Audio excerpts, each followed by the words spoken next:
भाई MSI Prestige series का laptop आ चुका है और ये एक ऐसा लैपटॉप है जिसके अंदर डेडिकेटेड जीपीयू है, इंटेल कोर अल्ट्रा सीरीज वाला प्रोसेसर है यानी कि एनपीयू वाली पावर भी मिल जाएगी, 4K OLED डिस्प्ले है और ऊपर से इंटेल ईवो सर्टिफाइड, मतलब फुल ऑन प्रोडक्टिव हिसाब किताब। और ये लैपटॉप डेडिकेटेडली टारगेट करता है प्रोडक्टिव यूजर्स को, क्रिएटर्स को, या जिनको एआई वाले टास्क करने हैं, ग्राफिक कार्ड की भी नीड है, अच्छी डिस्प्ले भी चाहिए। समझ रहे हो ना? सारा कुछ इंट्रो बताऊंगा, डब्बा अब्बा नहीं खोलूंगा बताते सब कुछ। और डब्बा इसलिए खोल रहा है, पहली वाली वीडियोस में डब्बे नहीं खोल रहे थे, लोग कह रहे भैया क्या बात छोड़ दिएगा। मैंने कहा नहीं, तुम जैसा कहोगे हम वैसा करेंगे। सो यहाँ पे कुछ ऐसा नीला नीला बॉक्स मिल जाएगा, प्रेस्टीज सीरीज यहाँ पे लिखा हुआ है।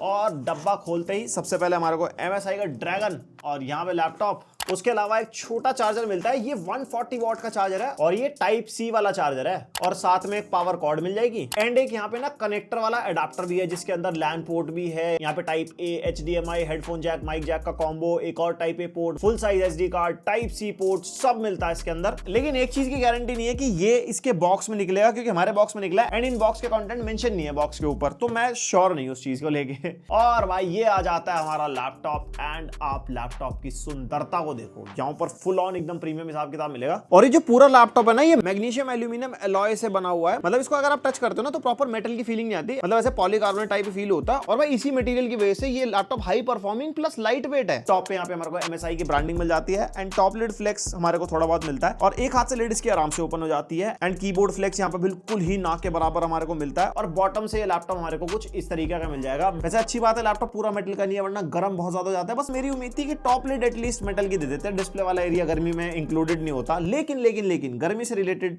सब कुछ कवर करा है इस लैपटॉप के बारे में, सारा कुछ बताऊंगा आगे। एंड यहाँ पे स्क्रीन वॉबल हमारे को कुछ इतना मिल जाता है जो कि ज्यादा भी नहीं है और कम भी नहीं है। एंड भाई ये लैपटॉप पतला दुबला है, 18.9 mm इसकी थिकनेस है। और भाई हाईलाइटिंग पार्ट इस लैपटॉप का, भाई इसका वेट देख रहे हो कैसे उठा रहा हूं मैं इसका। वैसे ब्रांड ने तो 1.9 kg मेंशन करा है, हम नाप के देख रहे थे भाई 1.7 kg का लैपटॉप है। और अगर चार्जर इंक्लूड कर देते तो 2.1 kg के आसपास निकल के आता है और भाई हल्का फील देता है। डेडिकेटेड जीपीयू वाला लैपटॉप है तब इतना वेट है। और वैसे इसके अंदर ना विदाउट ग्राफिक्स कार्ड वाला वेरिएंट भी आता है जिसका वेट 1.5 kg के आसपास है और जो ग्राफिक कार्ड वाला है that is around 1.6 and 1.7। And यही इस लैपटॉप का हाईलाइटिंग पार्ट है, एक अच्छा processor with included graphics card, उसके बावजूद भी 1.5 kg। जो मटेरियल इन्होंने यूज करा है ना, मैग्नीशियम एल्यूमिनियम एलॉय, इनको लाइट वेट बनाना था and yes light weight feel होता है, लगता ही नहीं है एक डेडिकेटेड जीपीयू वाला लैपटॉप हाथ में पकड़ा है। एंड अब जरा तकनीकी बातें कर लेते हैं। इंटेल कोर अल्ट्रा 9 185H वाला वेरिएंट है हमारे पास, जिसके अंदर हमारे को 16 कोर्स 22 थ्रेड्स मिलते हैं, 6 P कोर्स हैं, 8 E कोर्स हैं एंड 2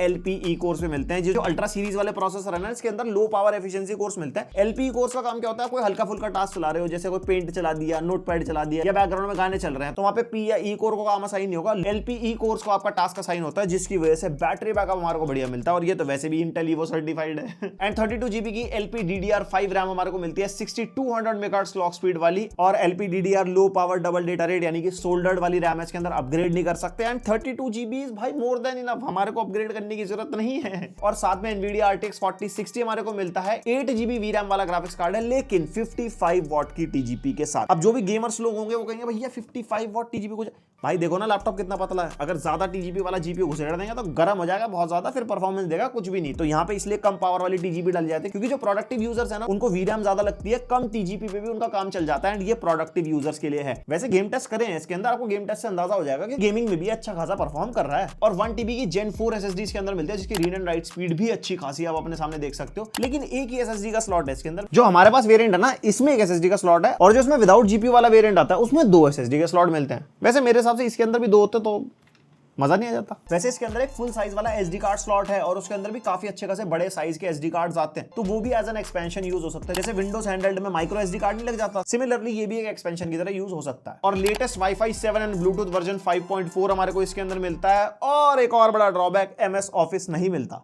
ये जिन लोगों को टारगेट करता है, MSI के नाम में MS है और MS ऑफिस नहीं है लैपटॉप के अंदर, कितनी बड़ी आयरनी हो गई है यहाँ पे। वैसे हाँ, जो वेरिएंट हमारे पास है इसमें MS ऑफिस नहीं है, अगर आप क्रोमा से बाय करोगे ना उस वाले वेरिएंट में MS ऑफिस मिलेगा आपको। तो बेसिकली ये लैपटॉप टारगेट ही उन्हें करता है जैसे प्रोफेशनल यूजर्स हो गए, ऑफिस वाले टास्क करने वाले हो गए, जिनको GPU की भी नीड है। MS ऑफिस वहां पे काफी बड़ा रोल प्ले करता है, बट इसके अंदर नहीं है। क्यों MSI? और भाई ये लैपटॉप हमारा इंटेल ईवो सर्टिफाइड है, जैसे कि मैंने आपको बताया था। और इंटेल ईवो का ठप्पा तभी लगता है, क्राइटेरिया होता है, जैसे कि फास्ट बूटिंग टाइम होना चाहिए, विंडोज हेलो का सपोर्ट होना चाहिए, फिर चाहे फिंगरप्रिंट वाला हो या फेस अनलॉक हो, IR सेंसर, एंड एटलीस्ट 8 या 12 GB रैम होनी चाहिए डुअल चैनल में, और NPU होना चाहिए। अगर अल्ट्रा सीरीज का लैपटॉप आता तो NPU तो आपको मिलेगा, इंटेल ईवो का ठप्पा तो वहां वैसे लग गया। और साथ में फुल HD वेबकैम और बैटरी बैकअप 10 घंटे से ऊपर का देगा तो ही इंटेल ईवो का ठप्पा लगेगा। और ये लैपटॉप बैटरी बैकअप के मामले में ओह क्या जबरदस्त परफॉर्मेंस देता है, सब बताऊंगा ही मैं आपको आगे वैसे। और सबसे मेन चीज, 1 सेकंड से भी कम स्क्रीन वेक टाइम होना चाहिए। आपका लैपटॉप बंदा खोला, स्क्रीन एकदम सामने चालू, तो वो भी एक चीज है। अब थोड़ी जरा परफॉर्मेंस की बात कर लेते हैं। सबसे पहले बेंचमार्क्स देख लो आप। सिनेबेंच R23 के स्कोर्स आप देख सकते हो, जैसे अल्ट्रा 9 के नंबर होने चाहिए वैसे ही हैं। उसके बाद सिनेबेंच 2024 का स्कोर हो गया। ऊपर जीपीयू का भी स्कोर आ रहा है, क्योंकि भाई जीपीयू वाला लैपटॉप है। और Geekbench 6 के स्कोर्स ये रहे। Geekbench 6 का OpenCL वाला स्कोर ये रहा, जो जीपीयू के लिए होता है। एंड मशीन लर्निंग का बेंचमार्क भी आ चुका है, जिसका स्कोर 3424 है। ये ज्यादा से ज्यादा लैपटॉप्स में हम इंक्लूड करेंगे, और हायर इज बेटर। जैसे जैसे आगे लैपटॉप्स आते जाएंगे आप कंपेयर कर पाओगे। अभी हमने शायद एक टफ में इंक्लूड किया था थोड़े दिन पहले। और ये रहा हमारा क्रॉसमार्क का बेंचमार्क, जो कंपैरिजन में काफी काम आता है। और ये रहा पीसी मार्क 10 6600 के आसपास। और 3D मार्क टाइम्स पाई में भी नंबर बढ़िया निकल के आ रहा है। सीपीयू जीपीयू के आप देख सकते हो। वीआर मार्क भी निकाला बढ़िया, 10,000 प्लस स्कोर दे गया, क्योंकि जीपीयू अच्छा खासा है इसके अंदर। 3000 प्लस हमारा ब्लेंडर बेंचमार्क में स्कोर निकल के आया। और भाई उसके बाद आता है स्ट्रेस टेस्ट। हमने इसके अंदर प्राइम 95 चलाया, जो सीपीयू को 100% लोड में डाल देता है। एंड यहाँ पे रिजल्ट थोड़े से अजीब हो गए इस लैपटॉप के। सीपीयू के मैक्सिमम टेम्परेचर 102 डिग्रीज तक चले गए थे, जिसकी वजह से भाई थ्रॉटलिंग हुई। 5 गीगाहर्ट्ज तक गया इसका सीपीयू, लेकिन फिर मिनिमम 2.1 गीगाहर्ट्ज तक वो उतर के आ गया था। एंड अगर आप वॉटेज भी देखोगे ना, तो एक बारी के लिए 80 वॉट तक तो पुश हुई, लेकिन एवरेज 47 वॉट तक निकल गया। उसके बाद हमने फॉर्मार्क चलाया, जो हमारा जीपीयू के लिए होता है। यहाँ पे जीपीयू पावर पीक 55 वॉट तक चली गई थी, एंड एवरेज भी 54 वॉट तक रहा। जीपीयू ने बढ़िया परफॉर्म करा। सीपीयू का केस में आपको एक चीज क्लैरिटी दे दूं भाई, जो हम ये करते हैं ना टेस्ट, ये 1 घंटे का 100% लोड का टेस्ट होता है, जो शायद आपके केस में रियल लाइफ में होगा ही नहीं। ये हम इसलिए टेस्ट करते हैं कि कितना सिस्टम स्टेबल है, कितना नहीं है। और ऑब्वियसली ये थ्रॉटल तो गया। उसका एक सबसे बड़ा रीजन बता दूं भाई, पतली सी मशीनरी है, और 80 वॉट तक पावर पुश करना सीपीयू की बहुत ज्यादा होती है। उसकी वजह से गर्म तो होगा। अगर आपका डेली यूज केस में गर्म हो रहा है लैपटॉप, तो आप चाहो तो उसको अंडरवोल्ट कर सकते हो। इतनी ज्यादा वोल्टेज पुश की हमारे को नॉर्मल लाइफ में जरूरत नहीं होती। जैसे रियल लाइफ परफॉर्मेंस की बात बताता हूं, हमने इसके अंदर 4K 60 FPS वाली वीडियो एडिटिंग करी, जिसमें हमारी ये वीडियो शूट हो रही है। उसके अंदर भाई लैपटॉप ने कोई दिक्कत नहीं दी, एकदम मक्खन एडिटिंग ये करवा के देके गया। उसके अलावा अगर आपको कोडिंग करनी है, म्यूजिक प्रोडक्शन वाला टास्क करने हैं, भाई रैम अच्छी है, सीपीयू अच्छा है, वहां पे कोई दिक्कत नहीं देगा आपको। अगर जीपीयू इंटेंसिव टास्क करते हो, 3D modelling, rendering, after effects, even game development भी, वो भी ये लैपटॉप आराम से हैंडल कर जाता है। लेकिन गेम डेवलपमेंट को आप मानो बस वो गेमिंग ही हो रही है आपके लैपटॉप में, बल्कि एक्सट्रीम लेवल की। तो लैपटॉप गर्म तो भाई देखो होता है, क्योंकि सीपीयू जीपीयू फुल लोड पे चले जाते हैं वहां पे। और इस लैपटॉप का कीबोर्ड अच्छा खासा गर्म फील होता है। लंबे सेशन के बाद प्रोडक्टिविटी के यहाँ पे WASD के आसपास 42-43 डिग्री तक टेम्परेचर चले गए थे, एंड स्पेस बार के आसपास 50 डिग्री तक टेम्परेचर। तो भाई अगर आप इस पर लंबे टाइम तो प्रोडक्टिव टास्क करोगे, थोड़ी देर के लिए कोई दिक्कत नहीं होती। अगर मान लो 2, 3, 4, 5 घंटा काम कर रहे हो, उसके बाद आपको एक्सटर्नल कीबोर्ड लगाना पड़ेगा। इसका कीबोर्ड आपको उंगलियों में गर्माहट दे सकता है भाई साहब। और बाकी AI वाले टास्क करने हो, वहां पे भी लैपटॉप कहीं से कहीं तक दिक्कत नहीं देगा, क्योंकि डेडिकेटेड NPU हमारे को इसके अंदर मिलता है। एंड NPU हमारा काम आता है जहां पे विंडोज स्टूडियो इफेक्ट्स यूज होते हैं। इवन फिल्मोरा के अंदर AI आ चुका है, वहां पे भी माइक्रोसॉफ्ट टीम्स हो गया, कोपायलट, ऑडेसिटी या स्टेबल डिफ्यूजन हम यूज करते हैं। जैसे कि हमने आपको एक AI वाली वीडियो में दिखाया होगा, आपके सामने थंबनेल टाइटल आ रहा होगा, उस वीडियो में NPU के यूज केसेस हमने बताए थे। तो वो सारे टास्क इसके अंदर भी हो जाएंगे काफी एफिशिएंटली। बैटरी का बहुत बड़ा रोल होता है अगर वहां पे NPU आ जाता है तो ओवरऑल जिस टाइप के यूजर्स को टारगेट करता है प्रोडक्टिविटी टास्क में, कहीं से कहीं तक ये लैपटॉप दिक्कत आपको करेगा नहीं। एंड गेमिंग तो देखो भाई करनी बनती है। 4060 डाल रखा है, मेरा बनता गेम करने का, वो भी OLED डिस्प्ले, आवाज अब स्वाद है गेमिंग करने में। तो आप जरा गेमिंग पे नजर मारो, फिर लैपटॉप की आगे बात करते हैं। और यहाँ पे सबसे पहले टेस्ट कर रहे हैं भाई वैलोरेंट। एंड यहाँ पे जो रेजोल्यूशन है वो मैंने 4K नहीं रखा है, 1600p रखा है। 1440p का 16:10 वाला वर्जन मान लो आप। हाई सेटिंग्स पे टेस्ट कर रहे हैं, आराम से 200-220 FPS के आसपास मिल रहा है। और मैंने भाई रेजोल्यूशन इसलिए कम रखा क्योंकि 4K बहुत ज्यादा हो जाता है इसके GPU के हिसाब से। उसके बाद हमने टेस्ट किया CS2 1600p पे, वेरी हाई सेटिंग्स है। एंड यहाँ पे हमारे को एवरेज 90-100 FPS के आसपास मिल रहे थे। एंड इसमें आप CPU के टेम्परेचर देख सकते हो, 80-85 के आसपास तक आ चुके हैं। बाकी आगे देखते हैं। उसके बाद एल्डन रिंग टेस्ट किया हमने। एल्डन रिंग भाई मैक्सिमम सेटिंग्स, रे ट्रेसिंग भी मैक्सिमम पे, और 1600p है, तो इसलिए FPS कम आ रहे हैं। आप चाहो तो कम रेजोल्यूशन पे इससे ज्यादा फ्रेम रेट निकाल सकते हो। GPU देखो पावरफुल नहीं है, GPU हमारा सिर्फ 55 वॉट तक ही पावर ड्रॉ कर पाता है, और उसके हिसाब से ऐसी FPS आप एक्सपेक्ट कर सकते हो। उसके बाद RDR2 टेस्ट किया, इसके अंदर अच्छी परफॉर्मेंस निकल के आ गई फेवर क्वालिटी पे, यानी कि हाईएस्ट सेटिंग्स 40-50 एवरेज FPS दोनों सिनेरियोस में, DLSS और विदाउट DLSS। एंड बाकी सारे स्टैट्स आपके सामने। एंड अभी टेम्परेचर्स यहाँ पे हमारे थोड़े मैनेज्ड है। उसके बाद हमने वॉरजोन टेस्ट किया, वॉरजोन में भी ठीक ठाक FPS निकाल के देगा भाई 1600p पे, फ्रेम जनरेशन लगाने के बाद। Raw performance okay okay side है। उसके बाद cyberpunk ultra settings and frame generation लगाने के बाद भाई विदाउट रे ट्रेसिंग पे बढ़िया प्लेबल एफपीएस आपको मिल जाएंगे 60 के आसपास। और अगर रे ट्रेसिंग अल्ट्रा पे भी कर देते हैं तब भी आप फ्रेम जनरेशन लगा के प्लेबल एफपीएस ले सकते हो, बट रॉ परफॉर्मेंस में नहीं, ऑब्वियसली जीपीयू इतना पावरफुल नहीं है। Then we tested the Last of Us and ultra settings पे 1600p पे भाई सीधा कह दिया जीपीयू ने ना भैया मैं आपको ठीक ठीक एफपीएस दे पाऊंगा, तो आपको हाई या मीडियम सेटिंग्स पर अच्छे एफपीएस निकालने के लिए खेलना पड़ेगा। उसके बाद हमने होराइजन फॉरबिडन वेस्ट टेस्ट किया, इसके अंदर भी एवरेज 30-40 एफपीएस के आसपास आए, दोनों सिनेरियोस में ठीक ठाक प्लेबल था। एंड उसके बाद हमने गोस्ट ऑफ सुशीमा ट्राई किया एंड गोस्ट ऑफ सुशीमा के अंदर फ्रेम जनरेशन लगाने के बाद हमारे को अच्छे 60 एफपीएस तक मिल गए थे, रॉ परफॉर्मेंस भी ठीक ठाक प्लेबल था। उसके बाद हॉगवर्ट्स लेगेसी हमने टेस्ट किया एंड हॉगवर्ट्स लेगेसी में अल्ट्रा रे ट्रेसिंग लगाने के बाद भी 60 एवरेज एफपीएस निकल के आ गए थे। कुछ गेम्स बहुत अच्छे ऑप्टिमाइज हैं RTX 4000 सीरीज के लिए ना। देन वी टेस्टेड हेलब्लेड 2 और भाई ये बहुत ज्यादा डिमांडिंग गेम है एंड भाई इस लैपटॉप में फ्रेम जनरेशन लगाने के बाद तब जाके बड़ी मुश्किल 60 एफपीएस निकाल पाए हाई सेटिंग्स पे, रॉ पे तो अच्छे फ्रेम रेट आ ही नहीं रहे थे। उसके बाद हमने टेस्ट किया Alan Wake 2 and frame generation लगाने के बाद हमारे को अच्छे प्लेबल फ्रेम रेट मिल रहे थे 50 एवरेज एफपीएस के आसपास। लेकिन रे ट्रेसिंग अल्ट्रा लगाने के बाद सिनेरियो कुछ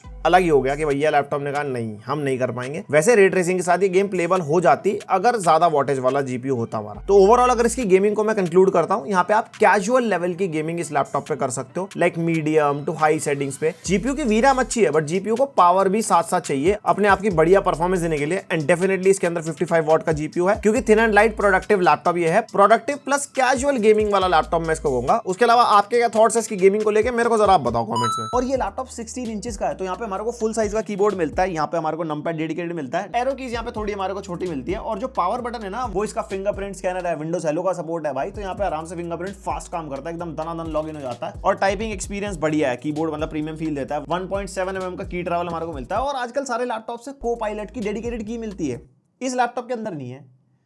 अल्ट्रा सीरीज का प्रोसेसर होते हुए भी पता नहीं, हो सकता है बाद वाले जो वेरिएंट है उसके अंदर आ जाए। और ये सिंगल कलर बैकलाइट वाला कीबोर्ड है, व्हाइट कलर की लाइट हमारे को मिलती है एंड यहाँ पे हमारे को डिफरेंट ब्राइटनेस लेवल मिलते हैं, और इसकी लाइट आप ऑफ भी कर सकते हो FN+F8 दबा के। एंड भाई ट्रैक पैड पूरी की पूरी जमीन डाल दिया भैया, इतना बड़ा ट्रैक पैड है, इस पर तो बंदा गाड़ी चल, क्या बोलता हूँ यार मैं, मतलब अच्छा खासा बड़ा ट्रैक पैड है, मल्टी जेस्चर को सपोर्ट करता है, चलने में स्मूथ है, फुली क्लिकेबल वाला है, एंड प्रीमियम लैपटॉप के साथ साथ ट्रैक पैड भी प्रीमियम फील देता है। यहाँ पे राइट साइड में हमारे को RJ45 लैन पोर्ट मिलता है, एक फुल साइज वाला SD कार्ड स्लॉट मिल जाएगा, हेडफोन माइक जैक का कॉम्बो मिल जाता है। लेफ्ट साइड में हमारे को सिर्फ केंसिंगटन लॉक मिलता है और बाकी सारे पोर्ट्स पीछे हैं। HDMI 2.1 का पोर्ट मिलता है, जिसका आउटपुट 4060 से मिलता है। एक USB 3.2 Gen 2 type A port मिलेगा और एक USB 3.2 Gen 2 type C port मिलता है, जिससे हमारे को इंटेल आर्क GPU से आउटपुट मिलता है। आइरिस XE अब आर्क हो चुका है अल्ट्रा 9 के अंदर, मतलब फुल ऑन अपग्रेड। और ये पोर्ट हमारा PD को सपोर्ट करता है, 100 वॉट तक का PD चार्जर आप यूज कर पाओगे चार्जिंग करने के लिए, फास्ट स्पीड डेटा ट्रांसफर का भी सपोर्ट मिलता है। दूसरा पोर्ट हमारा थंडरबोल्ट 4 वाला है, जिसके अंदर PD 3.1 का सपोर्ट मिलता है, 140 वॉट तक का PDA सपोर्ट करेगा, जो PD वाला चार्जर इसके साथ आता है, तो प्रॉपर 140 वॉट के मजे आपको थंडरबोल्ट 4 पोर्ट से मिलेंगे। एंड ये वाला पोर्ट भी डिस्प्ले आउटपुट को सपोर्ट करता है, इंटेल आर्क से ही आउटपुट है, and fast speed data transfer तो हो ही जाएगा। एंड जैसे कि थिन एंड लाइट सीरीज का लैपटॉप है, पोर्ट्स की थोड़ी सी कमी है, इसीलिए शायद इन्होंने साथ में दिया है टाइप C पे लगाओ, फुल ऑन एकदम हब वाला काम आपके लिए कर देगा।